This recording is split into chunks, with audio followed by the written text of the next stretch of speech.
विश्व संवाद education foundation द्वारा संचालित national institute of mass communication and journalism की ओर से मैं दिया वोरा आप सभी का हार्दिक स्वागत करती हूँ।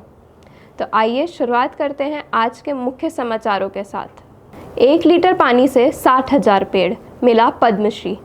राजस्थान के एक व्यक्ति ने नई तकनीक से पर्यावरण की तस्वीर बदल दी। उन्होंने एक ऐसा तरीका खोजा जिससे सिर्फ 1 लीटर पानी में पेड़ उग सकते हैं। इस तकनीक से वो अब तक 60,000 पेड़ लगा चुके हैं। उनके इस अनोखे काम के लिए उन्हें पद्मश्री पुरस्कार भी मिल चुका है। इससे पानी की बचत होती है और सूखे इलाकों में हरियाली आ रही है। उनका काम पूरे देश के लिए प्रेरणा है। अब दूसरे राज्य भी उनकी तकनीक अपनाने लगे हैं। यूपी में हर ग्राम पंचायत में बनेगी ग्रीन चौपाल। उत्तर प्रदेश सरकार ने ग्रामीण विकास के लिए नई योजना शुरू की है। अब हर ग्राम पंचायत में एक ग्रीन चौपाल बनाई जाएगी। यहाँ पर्यावरण, पानी बचाव और किसानों के भले की बात होगी। इस चौपाल में गांव के लोग इकट्ठा होकर समाधान निकाल सकेंगे। सरकार की ये पहल गांव को मजबूत बनाएगी। ग्रामीणों को ज़रूरी जानकारी और ट्रेनिंग भी दी जाएगी। इससे पर्यावरण के साथ साथ गांव का विकास भी होगा। गुजरात में दिल के रोग का मुफ्त इलाज। गुजरात सरकार ने एक अहम कदम उठाया है। उन्होंने अहमदाबाद के सत्य साई अस्पताल से समझौता किया है। अब यहाँ दिल की बीमारियों का इलाज मुफ्त होगा। अस्पताल में 310 बेड, 4 ऑपरेशन थिएटर और आईसीयू मौजूद है। इससे गरीब और ज़रूरतमंद लोगों को बड़ी राहत मिलेगी। इलाज की सुविधा हर वर्ग तक पहुंचाना सरकार का उद्देश्य है। स्वास्थ्य सेवाओं को बेहतर बनाने की ये एक बड़ी पहल है। 10 साल में 16 लाख महिलाओं की मदद।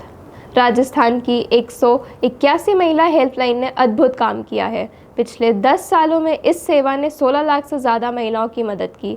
ये हेल्पलाइन घरेलू हिंसा से सुरक्षा देती है और अकेली महिलाओं को रेस्क्यू करती है। इनके पास 59 रेस्क्यू वैन और 12 सहायता केंद्र है। ये सेवा हर समय सक्रिय रहती है। ये बताता है कि सही प्रयासों से बदलाव लाया जा सकता है। महिला सशक्तिकरण का ये एक बेहतरीन उदाहरण है। बीकानेर की कनक व्यास ने तैयार किया डिजिटल प्लेटफॉर्म। बीकानेर की कनक व्यास ने एक ऐसा डिजिटल प्लेटफॉर्म तैयार किया है जिससे कोई भी व्यक्ति बिना कोडिंग सीखे वेबसाइट बना सकता है। उन्होंने ये स्टार्टअप केशल सिंगल और मनीष साजन के साथ शुरू किया है। कनक ने बताया कि उनका उद्देश्य है हर भारतीय को डिजिटल दुनिया से जोड़ना और घर बैठे व्यवसाय करने का मौका देना। इस प्लेटफॉर्म पर न्यूज़ जैसी वेबसाइट बनाई जा सकती है। युवाओं को डिजिटल दुनिया से जोड़ने के लिए निःशुल्क ट्रेनिंग भी दी जाएगी, जिसमें वेबसाइट बनाना, कंटेंट लिखना और अपलोड करना सिखाया जाएगा। कनक का मानना है कि ऐसा प्लेटफॉर्म ज़रूरी है जिसे चलाना आसान हो और कोडिंग की ज़रूरत भी ना हो। भारत की मलेरिया वैक्सीन की शुरुआत। भारत ने मलेरिया से लड़ने के लिए स्वदेशी वैक्सीन बनाई है। अब इसके ट्रायल की शुरुआत हो चुकी है। ये वैक्सीन हर साल 26 करोड़ मामलों को रोक सकती है। लगभग 6 लाख मौतें इससे रोकी जा सकेंगी। वैज्ञानिकों का दावा है कि ये दुनिया की सबसे असरदार वैक्सीन हो सकती है। ये देश के ग्रामीण और आदिवासी इलाकों में काम आएगी। ये कदम भारत को हेल्थ केयर में और मजबूत बनाएगा। चंद्रमा की मिट्टी में जीवन के संकेत।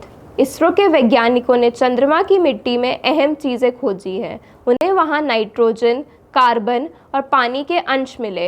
ये तीनों जीवन के लिए ज़रूरी माने जाते हैं।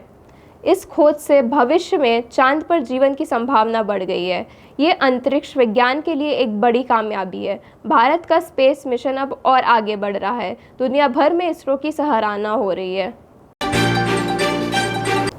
कोरिया की स्पेस आउट प्रतियोगिता। दक्षिण कोरिया में एक अलग तरह की प्रतियोगिता होती है, स्पेस आउट।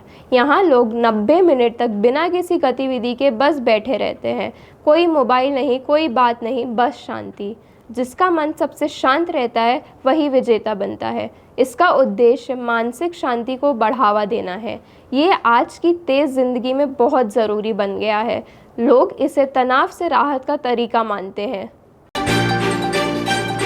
ब्रिटेन में 3 डीएनए से जन्मे 8 बच्चे। ब्रिटेन में वैज्ञानिकों ने एक नई तकनीक से चमत्कार किया है। अब 3 लोगों के डीएनए से बच्चे पैदा किए जा रहे हैं। इस तकनीक से अब तक 8 स्वस्थ बच्चों का जन्म हो चुका है। इस पे गंभीर माइटोकॉन्ड्रियल बीमारियों को रोका जा सकता है। ये विज्ञान की दुनिया में एक बड़ी सफलता है। भविष्य में कई बीमारियों से बचने का रास्ता खुल गया है। ये तकनीक पूरी दुनिया का ध्यान खींच रही है। खिलाड़ियों की कमाई कई देशों की जीडीपी से ज़्यादा। कुछ बड़े खिलाड़ियों की कमाई हैरान कर देने वाली है। Michael Jordan, tiger would, Ronaldo, Federer और लेब्रॉन जेम्स की कुल संपत्ति 1 लाख करोड़ रुपए है। ये आंकड़ा कई छोटे देशों की जीडीपी से भी ज़्यादा है। ये दिखाता है कि खेल अब सिर्फ खेल नहीं, एक बड़ा उद्योग है। खिलाड़ी अब ब्रांड बन चुके हैं।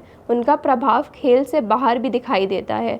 इससे युवा भी खेल को करियर के रूप में देखने लगे हैं।